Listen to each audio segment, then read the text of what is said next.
Hey, Mark here, and I have an awesome giveaway for you. I have 5 digital copies of the SpongeBob movie, Search for SquarePants, available. And if you'd like to win a copy, just shoot me a message back. Mark, I love SpongeBob. I love SquarePants. This movie's really good. Rated well, critics loved it, audiences loved it. It's a good time. So if you're interested in winning a copy, just shoot me a message and be like, Mark, I want SpongeBob. And you might win. The biggest SpongeBob movie ever is now on digital. SpongeBob and Patrick dive into the deepest, darkest depths of the underworld where no sponge has gone before. The SpongeBob movie, Search for SquarePants, is now available on digital.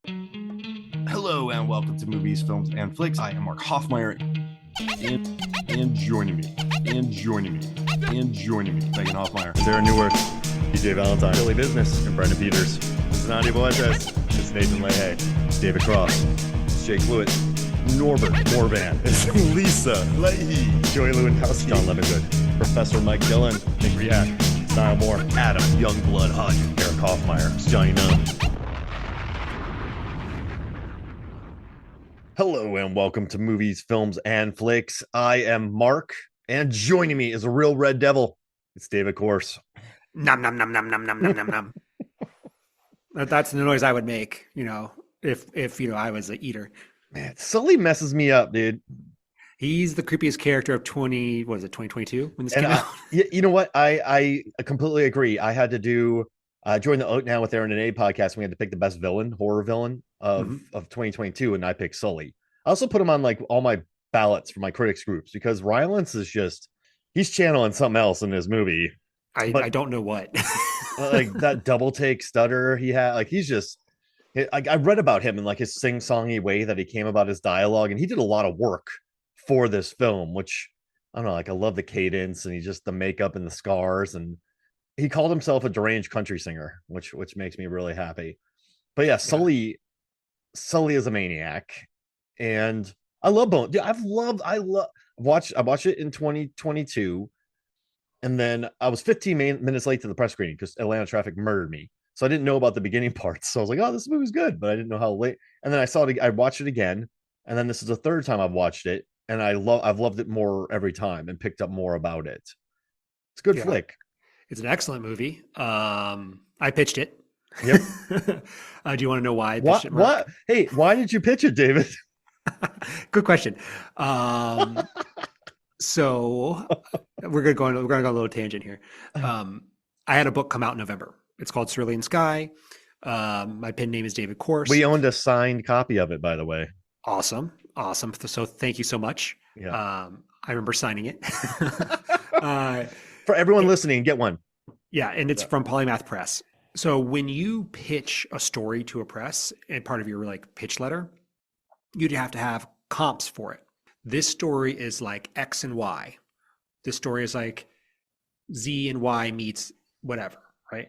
And so part of my comp was this movie. I said, Cerulean Sky is like Octavia Butler's Sower the Parable of Sowers, and this movie. Ooh. So here's the thing, Mark, and you're going to laugh when I tell you this. I had never seen this movie when I pitched it. And here's why, because you're supposed to do stuff that's sort of new. And I was like, well, this is really based off of Bram Stoker's Dracula because of the romance element in it. And I was like, well, what's the closest thing, a new movie that's sort of like that? And I picked this one. I mean, cannibal love story, vampire love story. I get it. Yeah. And here's the thing. After having finally watched this movie, it's a perfect comp. It worked perfect. Better than I thought it would. So I got lucky there. That's a smart move, though. It's kind of you have Chalamet, you have Russell, you have Luca Guadagnino. Man, I just listened to his name. I just listened to Luca Guadagnino says Luca Guadagnino twice. Oh, there it goes. But yeah, that's hot. That's a good pick. That's a I don't know. I like it. That's a good pick, David. And I'm glad that actually fit your prompt. Yeah. And remember, I sold my book in late 2023, and it just took all that time to get it published into 2025. So it was hot at the time I was pitching it. Had some heat. Yeah. Anyway, that's how we got here. I'm really glad we're talking about it because it is a wild ride. I mean, it's road trip movie too. So Wild Ride is the perfect way to bring this up. No, I know it's based on novel, and I did some research about the novel versus the book. But before we get into this, you're a writer, David, and you're a novelist, and so I want to ask you questions about just the Trojan horse known as kind of the horror genre, or when you think about the Babadook, you have a monster in regards to motherhood and stress and what's the word, just you bring in a monster. When you have Raw, you have two sisters who are growing up, they're cannibals, but then you add cannibalism in it, so you can have some gore, but it's also about sisters growing up and learning about what's in their family. And you use horror as like a Trojan horse to get movies made that would never get made. So what do you does that make sense? Like, horror is just a great way to, like, I got a road trip movie, I don't want a road trip movie, I have a cannibal road trip movie, yes. So it's, you add that in there, and I think it makes it a lot easier to sell. It makes it a lot more mainstream. You just toss something in there, and then you can have, like, Sean Byrne's a really great director. He had a serial killer movie he wanted to make, but then they wouldn't let him make it. So then he found a script about a serial killer and sharks, so they produced that. So as like a storyteller, you're making this cross country road trip romance, but it's between cannibals, and they're outsiders, and they have to hide their secrets, and they have to consume, like, it. Do you like that as a way to, like, get stories made? Is that necessary? Like, what do you think about the themes of this film? Yeah, I mean, the themes of this film is basically loneliness. Yeah. But the real question here is, like, what do I feel about using horror to Trojan horse in literature? And I'm using that as a quotation mark, right? I could talk about that forever, because what we think of literature is actually just another genre. I like it. I don't think every horror movie needs to have, like, a point. Yeah, or grief. Yeah. It doesn't have to have all those things, but the mark of, like, I think a lasting movie, something that really makes you think. I mean, a movie that will last for a long time is one that makes you think and consider what's going on. And so having that extra element, I'm not going to say elevates, but it does give you more to talk about. And talking about a film, even years after it came out, is what makes it, stand the test of time, makes it stick around for 10 years. Because there's movies that came out like 10 years ago that I couldn't even tell you, and I know I've seen. They're definitely a horror movie and just gone because there's just nothing to it. Yeah. So do you think, like, the world building of this, like, just, we meet Marin, we meet Lee, we meet Sully. We kind of learn about Andre Holland as the father who hides the murders. There's also familiars in this world. David Gordon Green is a familiar to Michael Stolberg, which is a whole other story that we come across. So there's all these people that we come across, and we meet for a little bit, then we leave their orbit, or we keep bringing, like, spoilers, Sully keeps coming back. But I think it's interesting where you have to eat. And I think the book had a little bit more of, like, if you don't eat, something's bad happen, but you just need to satiate this hunger. And I think this movie can be summed up with one line, where I pulled my favorite lines throughout this movie, but I love when they're at the fair and Chalamet's character kills the Carney. The Carney. And when they're driving away, we find out about the family, he hit his ring, all that. But I love when she's giving him a hard time about it. He's like, don't make this any worse. Like, I think that line, I remember hearing that, and I just like, how dare you make this harder, is the line. And I thought that was really interesting. And it kind of, these people are cannibals. They need to eat flesh. And, a lot of their parents can't take care of them because, they might eat their kids. They can't control that as well. And you are murdering people, and you are hiding. But, you have to do this to stay alive. She told him he was hungry. He made a play call. He killed someone. And then she's kind of giving him a hard time. But I love that line. How dare you make this harder? I think that's a really interesting line. Yeah. I mean, it sort of gets at Marin's journey. Like, she's trying to come across, like, what am I supposed to do? How am I supposed to live with this thing?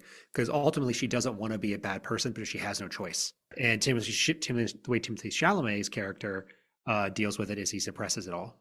And that's it. He suppresses everything his entire life. That's why he comes off as so sort of cold and sad boy. Very Timmy Tim from 2020, 2022. Yeah, he's not 2025's Marty. This is sad boy. I mean, it's a direct follow up to Call Me by Your Name, right? Yeah, and like Dune, and just, he's not. He's just kind of chill in that one. He he's not super energetic in there. So yeah, I like that. See, but I mean, it makes sense that he's like that. You live on your own, and you know what's interesting? You're a cannibal and I'm a cannibal. We both don't enjoy it. But if we have different codes, and you just kind of, if you're hungry, you eat. Like you just see somebody and you just pluck them. And I see that. I see like a reflection of myself. Like watching you eat might mess with me because I'm like, that's what I look like. So it almost makes sense that they're solitary creatures because I don't know, when you watch someone else eating flesh, you're like, oh, do I look like that? Does that like, so you're super lonely. You don't know who to trust. I know Sully said that there's some rules out there, but I'm sorry if you got to eat, if you're forced to eat people and live on the fringes of society, and when you're 3 years old, you latch onto a babysitter's neck and murder the person, and like you're not gonna be sane. So I just think this is a really interesting world of these people who are just, they have these urges, they have to hide them, but they also have to feed. But then the feeding can be self-destructive. It's a good world building. Yeah, yeah. I mean, what I think about this movie is that it's really an exploration of all the ways relationships could go with these type of individuals. And all the scenes that we run into other people are basically foreshadowing the ways that Marin could live post the end of this movie. Yeah. Yeah. And because I actually had to figure that out because I was watching it and thinking about it. I was like, why are we just making these pit stops? Like they're creepy. Like when they stop to see I don't know what this, the hillbilly and the cop. I was like, what is going on with this scene? And I realized, oh, this is another example of what Marin could do to satisfy this urge of loneliness. So she has the urge of eat people, but also the urge to be with people. And none of them are good options, though. Can we explore them? Mm-hmm. So you have David Gordon Green and Michael Stuhlbarg, which is a crazy couple to have as like Jake and Brad. But Stuhlbarg, he's just dirty. He talks about eating bones and all, and then he just has this Brad with him who's like, yeah, I ate 3 bodies with him, and he's teaching me how to smell. And I love that Taylor Russell's like, you don't have to do this, and she kind of hates him for it. Mm-hmm. But I think if you're Jake and you got this wannabe cannibal with you, I don't know how, like, I guess it's good, but it's also not good. Like, I don't know. You're just hanging out with this person he said he's kind of a groupie. Like that's not a great life. I don't know. You're just hanging out with a psychopath who wants to eat people. That's different than like people who have to eat people. Yeah. I mean, the end of that scene with him running after the truck sort of hits on that character's desperation. And because I originally read it as him running after the truck because he's like, oh, he's going to hurt them. But he's not. He's running after the truck because there's other people out there like him in a relationship that he wants. Yeah. And he can't have it. And the best he has is this psycho that is going to hang around with him. And the chances are that he's going to eat that psycho in the future. Yeah. Brad's going to get eaten. Yeah. And so that's an example of like, will this be Marin's future? Like, will she be chasing after others like her, or will she have to adopt a psycho? And then let's look at Sully, Mark Rylance, which I think they use his very sing-song like he's a different actor from that. Like you see him in the outfit, he's much different in his line delivery. He's not just the kooky Mark Rylance. But Sully has like an 8-foot, 10-foot braid of hair. He has a fly vest, a vest. It looks like he's going fishing. He has a van that he drives around. He can smell people. Yeah, he can smell people from blocks away. He can smell people who are dying, so he doesn't have to go murdering people because he can sense that death. But he's lost his mind from just years of being alone and eating people. I mean, the longevity of it is what really made him wacko. So it's like he's in one sense he is surviving, right? Like he did teach her like here's how you can do it, but the cost is just you're gonna be odd because you're gonna have no one around you. Another example of like, is Marin gonna do this? Like only keep by herself for survival, and is that actually worth it? Because you end up like Sully. Yeah, exactly. Yeah, you keep hair braids. That's a choice. What do you think his motives with her are with Marin? What are Sully's motives with her? I know that he shows up and there's that horrifying scene in the house, the fight. He's on top of her. He's just violence incarnate, I guess. But what were his motives from the beginning? I think he is incredibly lonely. I really don't think there's a sexual component to it. I think it's he just wants to be around someone. There's probably likely a maternal aspect to it as well. Like he's stunted. I mean, there's not much more to it than I think. I think that's really the nail. And it's the energy coming from him, though. I think if you look at any performance of this decade, just the unhealthy energy that comes forth from the Sully is top notch. You don't want to hang out with Sully. No, I don't want to be in the same state as Sully. Sully's bad business. Like the vibe, he just kills plants when he walks by them. I think just from a lifetime of eating people and like having that code. And he said that was the first person he ever dried with. That was kind of wild. They just sat there with the blood on their faces, with the the blood mask over their face. Yeah, well, it's revealing himself to someone being vulnerable. So it's the first time he's done that. And then he doesn't like that she could tell people about him. Do you think that's true, though? Like he's like, you could talk to the cops. Yeah, I mean, for someone who's so obsessed with like his method, right? Like move, only kill people who are already old or dying. Yeah. Yeah, I think that's true. And then like he breaks his own rule essentially, which leads him to his own death as well, because he kills Timothée Chalamet's sister and uses that to find Marin and him. Man, he eats her and keeps her hair. Yeah, totally one of the creepiest things. The hair is the creepiest thing in the movie. Like, yeah, he's a straight up murderer, but it's an interesting character though, because he's been on his own and he has to eat, so he's just gone insane. Yeah. I mean, yeah, and he said he ate his grandfather, right? Didn't he say that he ate his grandfather when the Undertaker was coming? Yes, when he was a kid. Yeah, so he's been on his own since he was a kid, just eating people. So yeah, I guess that's enough to make someone go crazy. Well, that's a really interesting character. And then let's talk about the mom as well. Or do you want to say what the plot of this movie is? Or we just dove right into this? Yeah, I guess we should. We dove into this head first, like they did into Mrs. I forget her name at the house. Just dove right into that flesh. Explain the plot. Yeah, so the plot of this movie is there's a young woman named Marin who is an eater, and what that means is she has an urge to eat people, and she can't control it. So if she gets really hungry, she's just going to lash out and eat whoever. And it's a coming of age movie. So basically she turns 18 and her father's like, I can't take care of you anymore. And she goes on a quest to basically find out about her mother. And on the way she comes across Timothée Chalamet's character, who's also an eater. And they just have a romance trying to figure out, what it's like to be young and also a cannibal. Yeah. And then they come across some interesting folk. Taylor Russell's. What do you? All right. Do you want to talk about the mom first or Taylor Russell in general? Like, have you watched Waves? No, I have not watched Waves. So I'm gonna let you talk about that then. Oh well, no, this is just a really good A24 movie, and I think she just has a interesting screen presence. I think I saw her first in Lost in Space, that Netflix show. And then and then I kind of liked her. I was like, she's cool. And then she was in Escape Room, but then she started popping up in Waves, and then Bones and All, and I think she just has a really interesting presence, after watching those movies. And I think there's a lot of good stuff from her to come. But yeah, I knew her from Lost in Space. But then I saw her in Waves. And I was like, oh, this is cool. Like she's really good in this.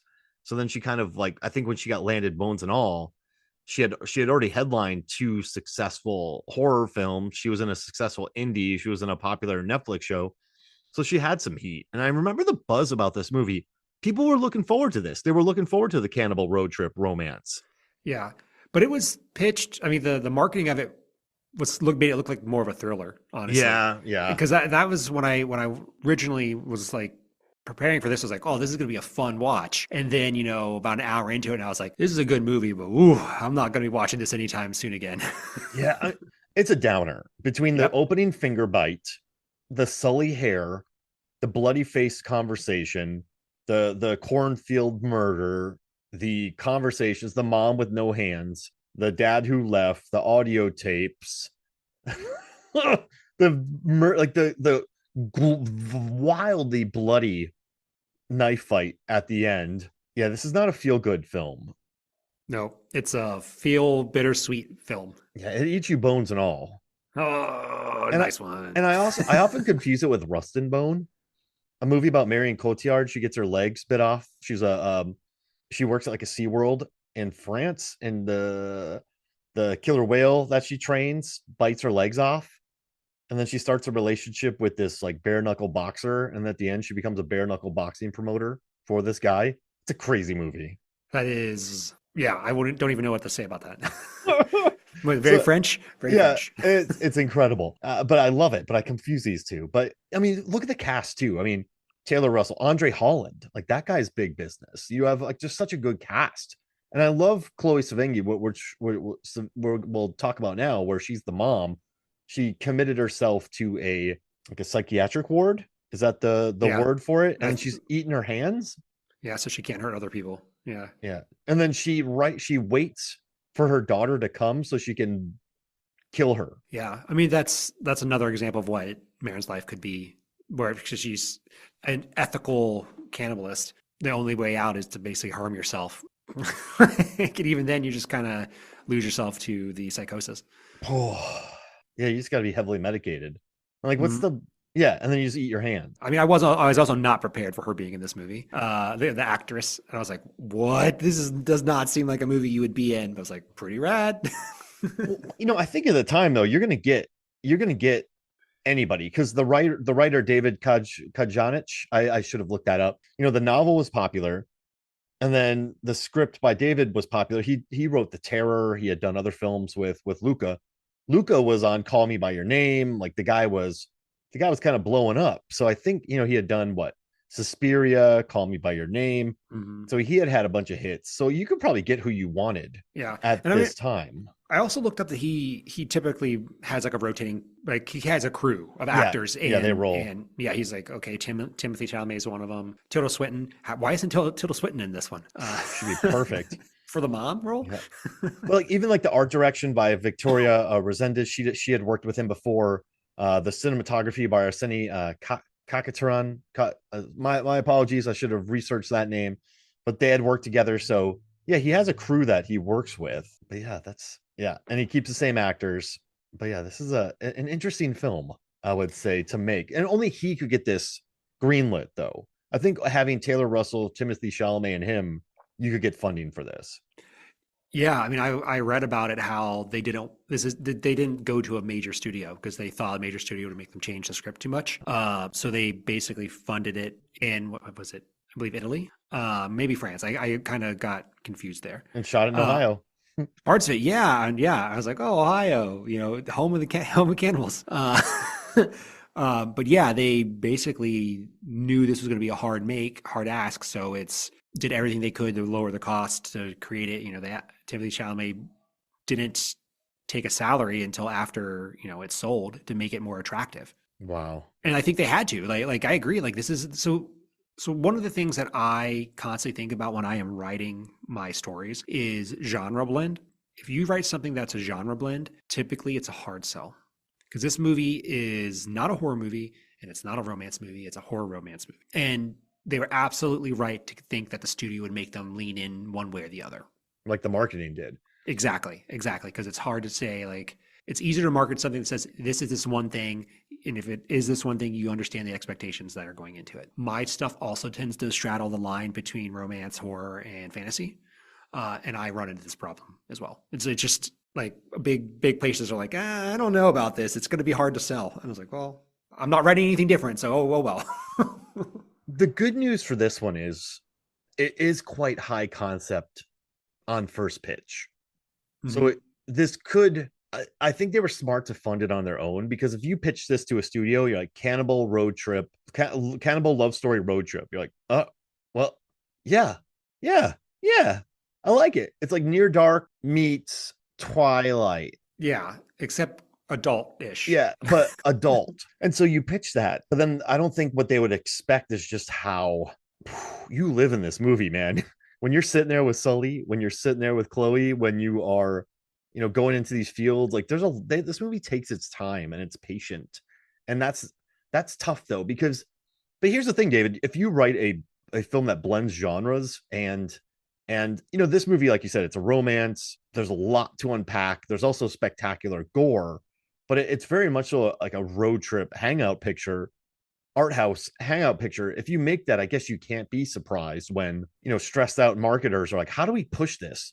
Like cannibal love story, and then make it a thriller and show, quick cuts of people being eaten and slit throats. And then, add in the Trent Reznor Atticus Ross score, make it sound intense. So, and then people watch it and they probably don't expect the I did, because I knew the director, I knew the stars, but I think this is kind of dangerous when you make something like this, right? As well as a writer. Yep, it's super dangerous. This is a good question for you. Like, what would the marketing for this movie be like today? Because when this marketing came out, it was more of a thriller. They didn't really push Timothée Chalamet. He was very minor in the trailer, but today it would be all about him. Like, no changing none of the movie, he would be front and center. And that probably during the creation, the studio would have been like, we need more Timothy in it. Gotta have more Timothy. Give me more Tim. I need more Tim. So this was a United Artists, Warner Brothers. They went hard. I know that they went hard on the award screeners for it, but if this was marketed today, it would be big on Tim. He would be eating all around the world at different restaurants. You don't know what he's munching on. He would, I think, even now in 2026, geez Louise, I think audiences are they understand the more A24 vibe, I guess. So they kind of know what that's about. I know this is United Artists, but I think that this would be more accepted. But it would disappoint a lot more people, though. There would be so many more eyes on it. But I don't know if Tim would have done this after Complete Unknown and Dune 2 and Wonka and what else? Oh, Marty Supreme. Like, I don't think he's going to go do an ultra-violent reflection on isolation and loneliness with many more themes tied into it now. So yeah, it's a hard sell. And I think that's why it made 15 million, but it's still, I think it is a cult classic. I don't think it costs much. I don't think this movie lost a lot of money for anybody involved. Yeah. It was made for 15. Yeah. So, I mean, this movie didn't lose much. It probably did well. It's streaming everywhere right now. It's an easy sell because of the director and him. So it's pretty cool that they made it. Yeah. I think it was also part of a 2-deal contract. Like, this is the first movie and there's another movie after it. But I can't quite remember what it is. Bones and All 2? No, I mean... No, I'm joking. No, More Bones? More bone? Oh, yeah, More Bones. 2 Bones, 2 All. Can't wait for that movie to come out. Yeah. I have some questions I want to ask you about this movie. Yeah. And just general. And some of these are funny. First off, all right, hold on, let's take a pause. Do you need me to move? Because they are getting louder and it's driving me crazy. I think it's okay. Okay. All right, we'll count to 5, I guess, and then come back. All right, so the first question I have for you, Mark, and again, some of these are funny and some of them are just serious. Are zombies cannibals? No. Okay, what's your reasoning? Because they're not human anymore. They're dead. They're dead. But not all zombies are dead. Well, all right. So, what zombies are? So the 28 days later ones are infected. They are infected. So they're not. They're just pissed. The zombies in Night of the Living Dead or Walking Dead, they're just dead. They're dead, and reanimated. So in a traditional sense, if this was do I consider the Romero zombies to be cannibals? Yeah, let's start there. No. Okay, I think that's reasonable. No. Do I consider the Return of the Living Dead, the cheeky ones? They're not. No, they're just zombies who crave flesh. They're not human. I think it takes a very distinct mindset to be a cannibal. Does it take intent? Yeah, because these zombies just there's no longer for the classical zombies. They just want to eat. Like, I don't think they need to eat flesh. I don't even think Romero could explain it. They're just undead. They've died. They're reanimated. They want to eat you. That's not a cannibal. So what about the zombie creatures from Night of the Comet? No, well, that's interesting. No, okay, and because they were hit by the asteroid and they were affected, and so I don't think for me, what a cannibal is you're just like, I guess we're thinking about ravenous, like a Wendigo. You eat people for their strength. In this one, you're born an eater and you need to consume that flesh. Hannibal Lecter is a cannibal. I think the people in We Are What We Are, they are cannibals. So I guess I'm just looking at it as like Samuel Jackson from Deep Blue Sea, cannibal. You know, like that's what I look at. Like the troglodytes from Bone Tomahawk, those are cannibals. If they were zombies, I wouldn't think they're cannibals. Okay. No, I think that's a reasonable interpretation, because I was on the lines of they have to want to do it without external force. But it gets sticky when we talk about the eaters, because they are cannibals, but they are forced to do it as well. You know what's interesting? When, like, how often do you? So you said that they have to. Sully said that they have to do it more when they get older. Here's a couple things. I found some quotes. He goes, "Nice name, never heard it before. Don't worry, Marin. I'm okay. I got rules. Number one is never eat an eater. It's a good one." And then he says, "Whatever you and I got, it's got to be fed." So he says that to you. Let me bone down on this for you. Whatever you got, it's got to be fed. And he goes, and you won't always be able to hold yourself back. Maybe you already know that. There's a reason you're on your own, isn't there? Just be calm. Maybe I should butt out, but I know from living as long as I have, if the circumstances are safe and good, then eat. That was my theory when I was working on film sets. If you have a chance to use a bathroom, just use it. Like, don't wait. Because then if you disappear for 3 hours and you got to pee for 3 hours, it's horrifying. So I always told people, if you got to use the bathroom and you have a chance, do it. So it's the same as eating, according to Sully. If they're good and safe, eat. It'll last you a while. Maybe keep from doing something you'd regret more, even more. And like, I guess like there's bones and all, and then there's whatever's after that. When a man eats, he wants to be out of control. It excites him. We're not like that. We have to take life and make life. So that's interesting. Yeah. So it's, you have to eat. So then that doesn't make you a cannibal. By our logic. Yeah. Like, you just eat. Like my logic is, you and I are like on an island and people wash ashore and we eat them. Like that's when you become a cannibal. Or you and I, we live in a cave and when people come near, we eat them. Like, and then we kind of dig it and we just keep doing it. You know, Ed Gein, he was a cannibal. He ate people. So yeah, I think those are what but like if you're in this film, you're an eater. I don't know if you're exactly a cannibal. I know we've used that, but it's because they have to. Yeah. I mean, I think that's the interesting They have to. part of the film. Yeah. Like, I don't know. It's Are you born a monster or you made a monster? And this movie seems to be towing the line between the two. Well, they're born that way, but then like everyone in this movie is not taken care of. So then they all have so many issues, which, right? Like these, yeah. I mean, I know the author had a lot of themes she touched on, like veganism and other alienation, isolationism, and that. But yeah, I wouldn't call them cannibals because that's what they have to. I feel like a cannibal is someone who just eats when they don't have to. You know what? I do. Yeah. No, I totally know what you're saying. Like we're defining it as someone who chooses to eat it even though they don't have to do it. Exactly. So, you know, if we're in an airplane in the Alps and we got to stay alive and there's some bodies that are cold and dead and we eat them, I don't think that makes us cannibals. It just means we cannibalize someone. Mm-hmm. Yeah. So the only cannibal in this movie is actually the off-duty police officer. David Gordon Green. Yeah. Yeah. Yeah. Yeah. That seems fair, right? That does seem pretty fair. Yeah. Yeah. He doesn't have to do it, but he chooses to do it, which makes him worse than everyone else. And then Marin just hates him. She's like, you don't have to do this. I'd hate him too. Look how creepy he is. Like, yeah. Who's worse, that guy or Sully? That guy. Yeah, because he wants to do it. Sully's been on his own since a kid. Yeah. But I'm not saying Sully's good. No. Sully murdered his sister on purpose. And she wasn't dying. So yikes. What a scary character. Yeah. All right. What's your next question? One bit about zombies. When I was writing this, like thinking about this, you know how you always see like big groups of zombies running around? Yeah. I don't think you would actually have that in a real zombie apocalypse because basically if you're a zombie and you want to eat human flesh, you would just keep eating, right? So there would be fewer zombies being able to move. But because in the movies, you just see people running around. There's like all these fast-moving zombies or there's big hordes of them, but a lot of the people they eat just wouldn't be able to get up and run away or they just be completely eaten.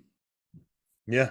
Yeah, there would be nothing left because Yeah, you ate yeah, the body, bones and yeah, all. exactly. So I'm like, why are there all these hordes of zombies? Who That's why. knows? Well, that's why the first Night of the Living Dead works so well, is because the bodies get burnt up and they eat it all. Okay, Remember? so Yeah. Okay. I know I do. It's just been a long time since I've seen that Got movie. it. Got it. Okay, would you rather be an eater or a vampire? Eater. Yeah. Because I mean, a vampire, you can only, presumably, right? You can only come out at night. Yeah. But you have cool vampire powers. So you can only come out at night. Sunlight can kill you. Sunlight can Yes. kill you. I mean, are we bringing crosses and holy water into this? Do you need a familiar at your house? Um, Because I mean, if your house, something goes off and you're in your coffin. I'm thinking let's do rules, Bram Stoker's rules, right? Okay. From So you're the still movie. killing a lot of people. Yes.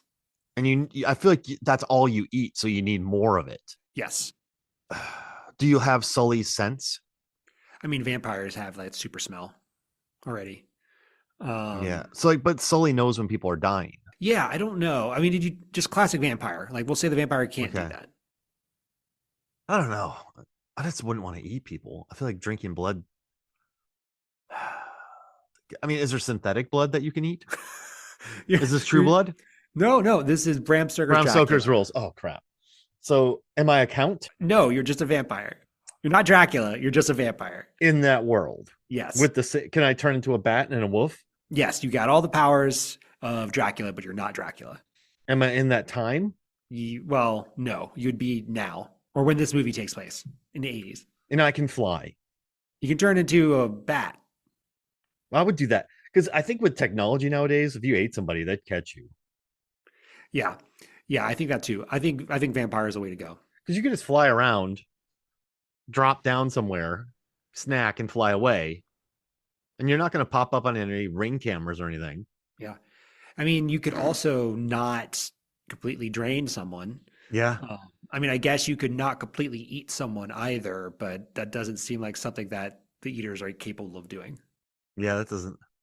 I mean, I guess you could do the eating better. Like you could go full fresh and be like Sebastian Stan, where he just cooks them up, and like you could go Hannibal Lecter. Yeah. I mean, I'm still vampire. I mean, Yeah. like if I have the ability. I'm not eating people. That's gross. I'd rather just get some blood. Okay, here's another question. Can we go into that? I wait. So I started as an eater, and then I realized I was a terrible choice, and so now I'm an eater. I'm a vampire. Yep, and I've been a vampire the whole time. I'm not changing. Well, I think at first the gut reactions, like you can just do whatever. You can just drive around whenever you want when you are a eater. You can just sort of cruise, and you can attend day classes. You could get a degree. Like you don't have to worry about only night class. Like you could. And also, if I'm a broke vampire, that means I can only work at night. And like, that's kind of tough. I'm gonna have being an eater also means that if you're going to do bones and all, you have to eat the taint. Oh gosh, I can't do it. I'm not going to be an eater. Yeah, I guess they go into a frenzy, but yeah, I mean, I'd be broke. I'd have to like stock shelves overnight, or work a remote job with my hours at night, or have a room that's just completely sunproof where I can work my days and do conference calls on Zoom. But would I show up on Zoom? I don't know. That's we're getting way too far out of vampire lore. Like the reason the whole myth behind You're like, Mark, stop. Well, okay, here's the thing about vampires and mirrors, right? Mirrors used to be made of silver, and silver has like some quality that it wasn't the mirror that couldn't reflect the vampire, it was the silver that didn't reflect. Got it. Okay. So I would say you should be able to be seen over stuff, right? Like that would be my thought. That works. Okay. Okay. Here's another question. Is cannibalism overplayed in horror movies? But I mean, if we ask that question, I mean, so is vampirism, so are zombies. I don't think it is. Because if you got to sit there, if you could name, all right, hey, name me vampire films, name me zombie films, name me slasher films. You could do that, but I think cannibal films are a little few and far between. Major releases. I would say movies about cannibalism are, but there are a lot of movies that where cannibal plays a small element, where like you just see someone randomly eating a part of a human. Like I Well, Saw like, the Devil. oh yeah, those Yeah. cannibals. No, Yeah. no, that works though because that's such an evil world. So when I saw the devil, when he gets in that taxi cab, those two dudes are murderers. Like he goes into a serial killer with two killers. He's a serial killer, gets into a cab with two killers, and then has to kill the two killers because they don't know that he's a deadly serial killer. So I think that works because it just creates a depraved South Korea. And Hmm. I think like post-apocalyptic movies, you pretty much have to have cannibals. The Road. I mean, the cannibals in The Road are horrifying. I And forgot then about that. yeah, I Yeah. mean that's terrifying. But then also you have watch a great movie this year that came out from Well Go USA, Lone Samurai. It's about a samurai who washes up on the beach and he has to battle cannibals. At the end of it's a 30-minute beach fight against cannibals, which is great. Bone tomahawk with the troglodytes ripping people apart. And also I think cannibalism can be classier than most movies. So we have Hannibal Lecter. We have Raw from Julia Ducournau, like Justine's character in that. We Are What We Are is a good film. Sweeney Todd, people are eating the pies. If you're looking like a delicatessen, that's a really excellent French film. Fresh Eating Raoul, I think, is a good one. I think I don't know. I think in some cases, cannibalism is, oh my gosh, there's that Nick Stahl movie that came out recently that's amazing. So I think it's more of like, rich people want to consume that to feel powerful, and that's what they're eating, and there's secret clubs, and it's very taboo, and you can do it in secret. You can feed people, something fleshy, but dress it up. Like I think there's a classier way to mess with that than what most people realize. So I don't think cannibalism is is overdone Yeah. because it's very versatile. Yeah. I sometimes think it's overplayed Mm. as a way to just add an extra layer without like really thinking about why the character is where they are. It's like, okay, this is a killer, so obviously he's a cannibal on top of that. And like you could show the character being bad and horrible in other ways, like for example, not returning their shopping cart at the grocery store. I actually don't have another example. I just thought it would be funny. Yeah.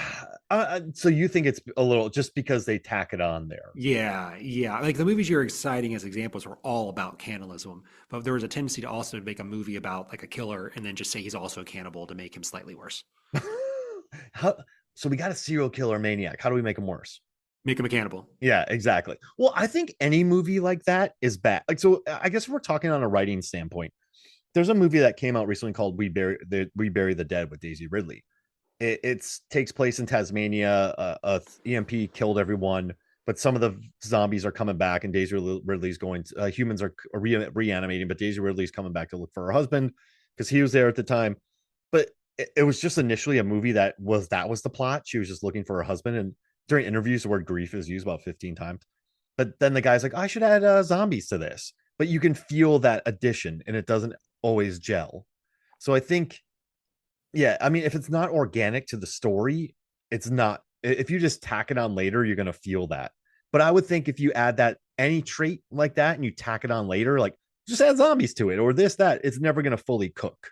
You're Yeah, not gonna have like a exactly. great human stew there to snack on. Like you're gonna have a thing that's just a little, the ingredients don't quite, your cake is gonna not rise, it's gonna sink, I think, Yeah. because of all the extra ingredients. Yeah, that's exactly what I'm talking about. It's just like you don't really need it in the long run. So another question, this is more about the movie. Where do you think Marin ends up at the end of this film? Like you've seen all the options she has for her. Well, you know what's interesting? Since she saw the options, I think she's gonna be okay. So Okay. she saw her mom, what Hmm. she became. She saw what happened to Chalamet Lee. She found love, right? So she knows that's possible. She witnessed Sully, so I think she's going to be a little bit more careful. She came across the familiar and that other guy. Her dad abandoned her. I think that trip and that journey she took is gonna at least equip her better than most people. She's still gonna have to eat folks, but it's like the 80s and small town, and she could probably do all right. with and also learn the skills she used. I mean, Sully taught her some skills, so I think she's going to be okay. Yeah, she'd just be having a hard time right now as a middle-aged woman in surveillance state America trying to eat someone. Yeah, you're in trouble. You're in deep, deep, deep trouble. And so, yeah, I don't even know how you deal with that in today's world. Yeah, I think I don't know. I don't think any of them were. Sully never joined forces with anybody. Lee ran away from everybody and was abused when he was younger. The mom bit her own hands off and institutionalized herself. I mean, she doesn't like having regulars around. So she has somewhat of a conscience, but she also eats Lee at the end to satiate herself. Should put something like the freezer, but she's still going to have to move around a lot and just be careful. Like, it's not going to be a good life, but I think she's better suited than anybody else that we meet in the movie are. Yeah, because she learns the ropes younger than everyone else. And how do you feel about "Lick It Up" by Kiss? That's like such a cheeky song to be playing in a cannibal movie, quote unquote cannibal movie. Yeah, I really dug that song. I'd never heard it before. Yeah, and I was like, hell yeah, I like this dancing around scene. Man, did you hear this soundtrack? Men at Work, Duran Duran, Kiss, New Order, Joy Division. It's a pretty sick. It is like there's a good, like, I love me some Duran Duran. It's a good soundtrack playing through there on top of Trent Reznor and Atticus Ross. This is a good soundscape of a film. I mean, it's everything is put together with thought and intention. Yeah. Right? It wasn't just done in 90 days. It's like it took them 5 years to get this script done, right? So everything you hear is awesome. It's a really, really good movie. It deserves all the accolades. I know got nominated for a lot of stuff, so it's a critical darling, though not as a commercial success. I voted for it, or I put it on my ballot because that's because you have taste. Yeah, I have taste for cannibal movies. Yeah. But she's also well read. I think she can get lost in books. I think she has a hobby. I think this journey was just invaluable. I mean, she's reading Fellowship of the Ring, of course, and that movie's about a journey. And I think she took that journey. I think she has a more of an she's not naive anymore. When she goes over to her friend's house and just bites her finger, which is incredible, by the way. I love how that's shot through the glass table. It's amazing. And I love how the friends pull her leg out. Like, one of her friends, those friends are ride or die too. They legit help out there. But she's not going to do that again. Before we jump into our best scenes, I did want to mention one thing. I watch movies with the subtitles on. Do you do that? It just depends on the time. If I get up early in the morning, I put the TV on lower. I don't think they'll hear it, but I just put the subtitles on just so I don't have to blast it. Yeah, I do it because I have a hard time literally hearing modern movies. I think the mixing's poor. But there's a scene right at the beginning when she first meets Sully and they're eating the old woman, and it goes both slurping, and munching, yes. and munching. And I was like, on for that. Yeah. I was like, wow, someone who wrote this was having a great time, because munching is not the right word I would use. Yeah, ever since Stranger Things, when they're like undulating noises, they use that. I think that's people. I think these people have lost their minds a little bit with their subtitles. I mean, I appreciate it because we're talking about it now. Yeah. Basically, we should just tell your audience to listen to subtitles, because sometimes they don't even match the words that are on screen. Yeah, what did I watch the other day, and the subtitles did not sync at all. Forget what it is, but Chainsaw Man, which is, I don't know if you see, it's a wonderful film, but yeah, the subtitles do not match with so there's an English dub and then the subtitles are on, and the subtitles didn't match the English dub. It's interesting. That is interesting. Would you like to talk about the five best moments of this movie? Yeah, let's do it. I want to start. It's just Marin and Sully sitting at the table with their what is that? What is Michael Soberg Red Devil face on? Just covered in blood. He's doing his full 1980s underwear dad routine. You know what I'm talking about, right? Yeah, absolutely. So he's doing the underwear dad, and then his face is just a complete red devil, and they're just sitting there, and he's like, well, it better not dry or we'll stick to it. But it's just a long shot of these two excellent actors sitting around with blood on their faces. I love that visual. That scene that I couldn't get past was that he was wearing all white. You would think he would know better than to wear all white while eating someone, because it's going to ruin his pants and underwear. Yeah, those are gone. Those are done. But I mean, anything you have is going to be ruined, I guess. So my number 5 is the introduction of Sully and the "didn't mean to scare ya." Oh, when he's standing by the little bus stop there, staring at her. Yeah, because it's a perfect introduction to this guy where you're like, what is going on here? He's so odd. The language is odd. You just know something is going to happen. Yeah, it's a perfect introduction. It's got to be the shot through the glass tables, my number 4, when she eats her friend's finger. It's just if you don't even know that this is a movie about cannibalism and you're just sitting in there to watch it and then that happens, yikes. I love that. I love that shot. Yeah, and the actress does such a good job. If you watch her eyes, like you can tell that she's looking the woman, her friend, up and down and like focusing on her neck. And you're like, what is happening here? What is happening here? Is this romantic? And then done. It's cannibalism. My number 4 is David Gordon Green, and just the absolute creepiness of that scene and how it's shot, like in the dark light, focusing on the faces, and they keep cutting back to the retired, off-duty cop's face, and how he's just, you can tell he's excited to be there in that moment. Yeah, that is a very off-putting scene. It's a really good fit for this film. Yeah, that's well, my third is when Spielberg's running after. That shot has lingered in my memory because it's just he's chasing him. It's just an odd, Sully watches the bus drive away, but this guy's running. It's a gnarly moment. So I'm taking that one. My number 3 is Timmy Tim Tim dancing around to Kiss, which I thought was so fun. And it lightened the mood. Like, this movie needs some of those moments in it where there's just a little bit of levity to prepare you for the next heartbreak. That's and I was wondering what songs would get me to dance like that, but I love that he just puts Kiss on. He's like, he's been smoking weed in here for 30 years. That's such a good line. My next one, my second, is when they pull Sully's body to the bathtub and just the blood. Oh, it's so much. It's funny. We watch a lot of films. We just talk about I Saw the Devil, but even when I watch this for the third time, I'm like, why do I do this to myself? Like I legitimately said that. Like, it was early in the morning. I got up early to finish it and watch it again. And I remember saying to myself, why do I do this to myself? Because the blood is just so, they were talking about this. Fernanda Perez, she was saying that she brought baby bottles on set with blood. And so she said that it was best how to use fake blood because she had baby bottles. So at the end, it's like Miss Harmon scene. And then, and at the end of the movie, we use Miss syrups and brownies for fake blood. But yeah, it's, that blood, that it legitimately made me go, why do I do this to myself? I've had those moments recently too. When I watched I Saw the Devil, I had that moment. I was like, why am I doing this? Come on, Mark. Yeah, I was like, why do I do this to myself? Oh, because I get secondhand embarrassment from comedies, so I guess I can watch horror instead. Oh yeah, I have to close my eyes sometimes in comedies when that I'm like, oh yeah. Yeah. My number 2 is Meeting the Mother, because it was so surprising and disturbing seeing that she'd eaten her own hands. Because at one sense, you're like, I get it. And then the other hand, you're like, oh, she really had to do that. That's my number 1, when she goes for the neck and with her outer hands. And you're like, is that Chloe? And that scene has lingered in my memory for so long. Just the lunge and the hands and the letter. Oh, they shot, I love too. They shot the movie on Panavision 35mm film. And they use like really nice, like ultra speed, super speed lenses. So there wasn't much lighting in this movie because the lenses could capture as much light as possible during like the shoot. So even when they shot at night with like the fire that was there, that those lenses got enough light. So they didn't have to add too much fake stuff. Like, you know what I mean? Like, it's the moon, but sometimes in a movie, the moon seems like it's coming from the east, west, north, and south.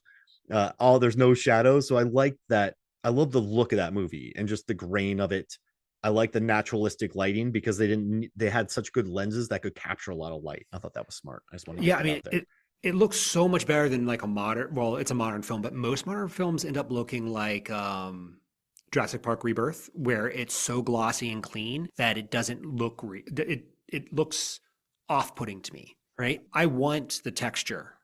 I don't want everyone to have no pores and everything crisp and clean, because it pulls me out of the story. And there's zits on this movie, there's blood. And also, I like when they were doing night scenes, the crew wore black hoodies and they set up transparent flags to diffuse lights near the camera so the light didn't bounce wildly through the night. Like, this is an A+ production on it. And I love it. And also, I found this really interesting thing from Harper's Bazaar about the costumes. And I really like this article, but they wrote, the grunge look has been romanticized for years, and it's often thrown on characters to make them look edgy. But in Bones and All, it feels genuine because it's worn by tormented people who are filled with self-loathing, but still yearn for self-knowledge. In the final 10 minutes of the film, Lee asks Marin, "Do you think I'm a bad person?" It's clear they see themselves in each other, so she can't give him the answer he wants. But seeing him in his pink pattern top with his blank, teary eyes, it doesn't feel out of the realm of possibility to think maybe somehow he isn't all bad either. Like there's a really interesting article about the outfits in this movie, but I think they are quite organic in what he wears because he is an outsider. And remember when the sister yells at him, she's like, "You look, I don't want to use a word, but you look like the F word wearing that jacket." But I think he's just a grunge kid who's had a really hard life, and he just dresses differently. And it's the late '80s in the Midwest, so of course he's going to get that reaction. But I don't know. Did you like the outfits in this movie? Do you think they worked?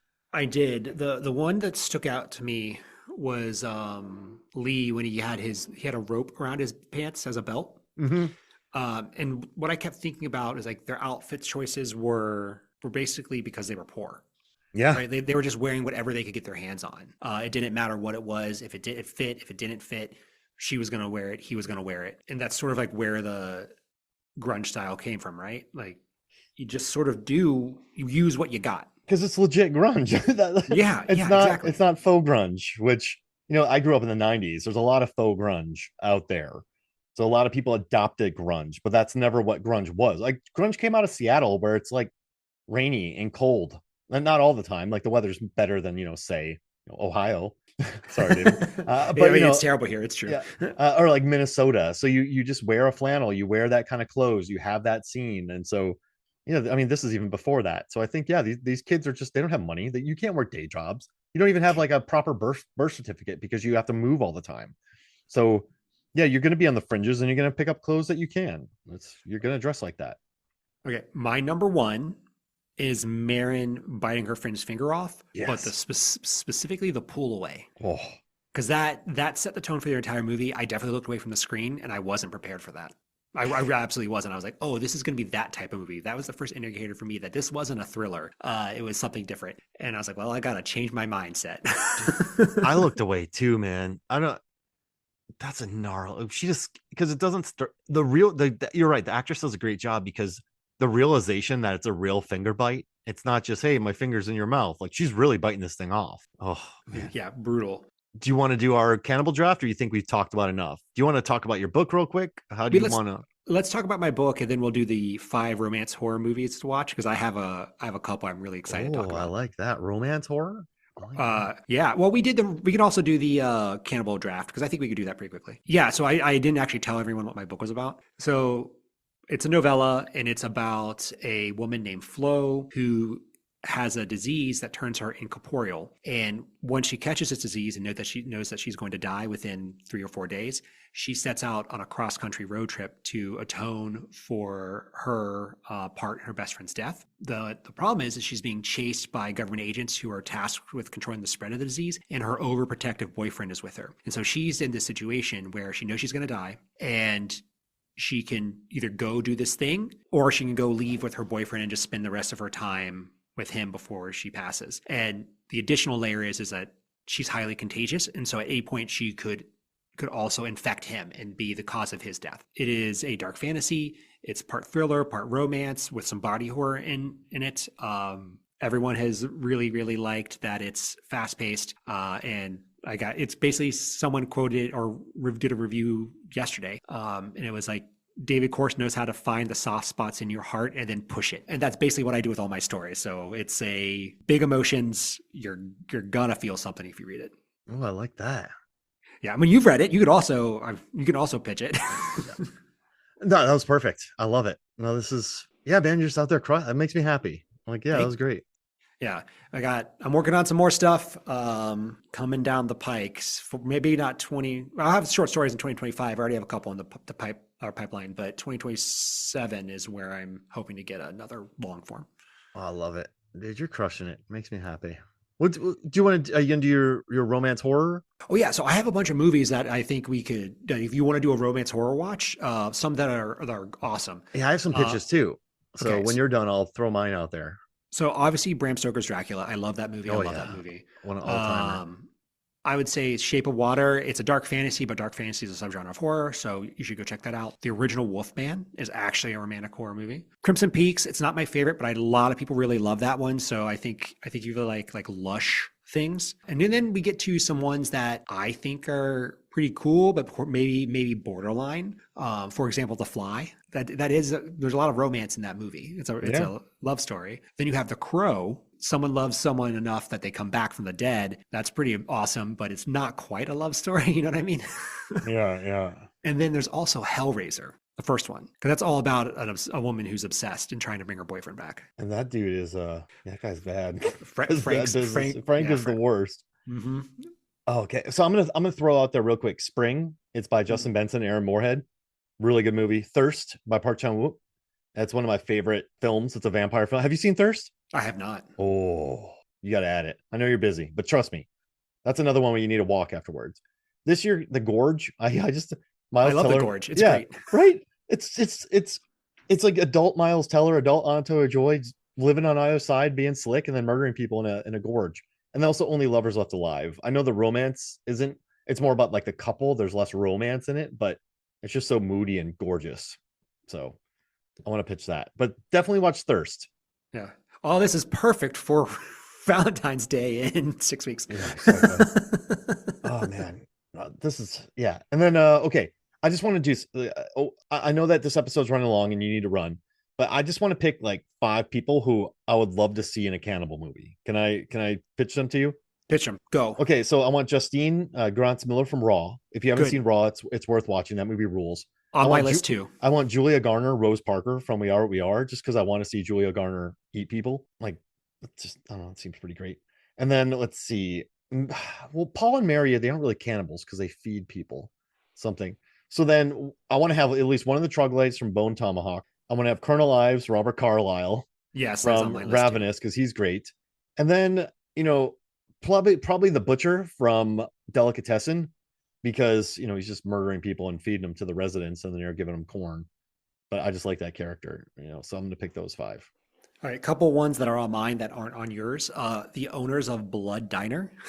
That's a really wild 80s. I don't even know what it is. It's not a slasher, but it's a cannibal diner movie. Doesn't the guy have a pig mask in that, and there's a chainsaw fight? That is Motel Hell. Okay. This is a different one. This probably doesn't count, but the detectives from Fried Green Tomatoes, where they were fed human as barbecue, unknowingly, but I think it's pretty funny to get that in there. Yeah.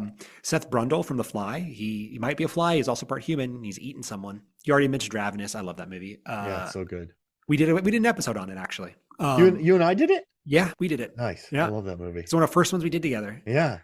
2018 maybe. That's why I'm kind of foggy on it. Hulda from Gretel and Hansel, the witch. Oh, yeah. Yeah. And I feel like we have to have Hannibal Lecter. Like he's sort of the emeritus of this. We knew he was going to go on the list. Well, I like it. And do you want to narrow it down, or just are we happy? No, we can narrow it down. Like we got it. Justine from Raw, right? I just love her. Yeah. She's absolutely on it. I guess we need Hannibal. Yep. Okay, so Hannibal Lecter. Can we do Ives too? Because he's just great. Colonel Ives, yeah. Yeah. What about who else do we have? Who can we mix this? Want Julia Garner as a young cannibal? Yep. I mean, but she has to be the character from Ozark. Okay. And then you get to pick the last one. I mean, man, these are all so. What about good. Soul and Viper from Doomsday? Have you seen that movie Doomsday? The guy like Neil. If Marshall's I have, it's Doomsday? been so long I can't remember it. Titus Andronicus, but I guess he didn't know it when he did it. I'm going to go with the witch from Gretel and Hansel, and just so I could talk about that movie real quick. I love how good that movie looks. That's Osgood Perkins. A lot of triangles. It's so good and slow, and it builds and it's atmospheric. And I know people were mixed on it when it came out, but I was riveted. I was stuck to my seat the entire time. I mean, that's what you get with Perkins. I think he does. Most of the movies he does isn't going to appeal to everybody. Yep. Except for maybe Long Legs, because that's just very Silence of the Lambs-y and probably his most accessible, but that's still pretty gnarly. But yeah, no, I like that movie a lot. Gorgeous looking film. I mean, it got hurt by the pandemic too. Yeah, but it's one I've thought of. I wanted to do on the podcast, but I don't know if I have a ton to talk about other than I like it. Yeah. Rank the triangles. We'd be desperate if we're doing that, but it'd be pretty funny. The best triangle scenes. I like that. Well, dude, we did it. I mean, we didn't talk about the Leatherface and all them, but I mean, I don't. I mean, here's the thing. I don't like. oh yeah, you don't like I them. don't. I would. I do not like it. I think it's a bad movie. And I know I'm big into horror stuff, but I dislike it immensely. Fair enough. Fair enough. Well, hey, where can people find you, David? Yeah, so I am on basically all the social medias at It's Me, David Corse. My website is davidcorseauthor.com, and that has all my writing on it. So you can go there and see all the stuff I put out. I love it. And also listen to our Life Force episode, which I released recently. It's doing really well. People love them some Life Force. I'm a little surprised. Like, I love that movie. I didn't think it'd be doing as well as it did, but you never it's know a wild with film. MFF. It's a wild film. Yeah. Do you want to hear the 5 most listened to episodes of 2025? Yeah, I'll throw them out there. Okay, so it's Alien 3 with Norbert. Makes sense. X-Men Origins with Nathan. 2015 action movie Moments Draft with Aaron Newerth. The Village with Zanandi. And Star Trek 4, The Voyage Home with Niall. Your Star and then Trek guess what's series. number 6? Oh, is it Life Force? 97th Academy Award special, which you joined us on. Oh, awesome. Yeah. Oh, we're going to try to do that again this year. Yeah. Oh no, absolutely. Yeah, those are all really, really good ones. Those are good ones. Your Star Trek series, amazing. Everyone should go listen to that if you're a Star Trek fan. I've been riveted listening to it. I want more of it, Mark. Don't stop. We have 3 movies coming out, and then we also did Ice Pirates, and now we're doing Flash Gordons. We haven't left space yet. Oh, so Ice Pirates is a choice. Yeah, it's a choice. I had never seen it, but we still coming up to be released. I still have Into Darkness, Beyond, and that 31 movie, which killed me. But yeah, no, you have a couple episodes left to listen to. But cool. Well, hey, thank you for joining me again, David. You're great as always to have on here, and congratulations on all your books. Thanks, Mark. I appreciate it. All right, so for me, Mark Hoffmeyer, for David Corse, this is Movies from the Flicks. We'll see you next week.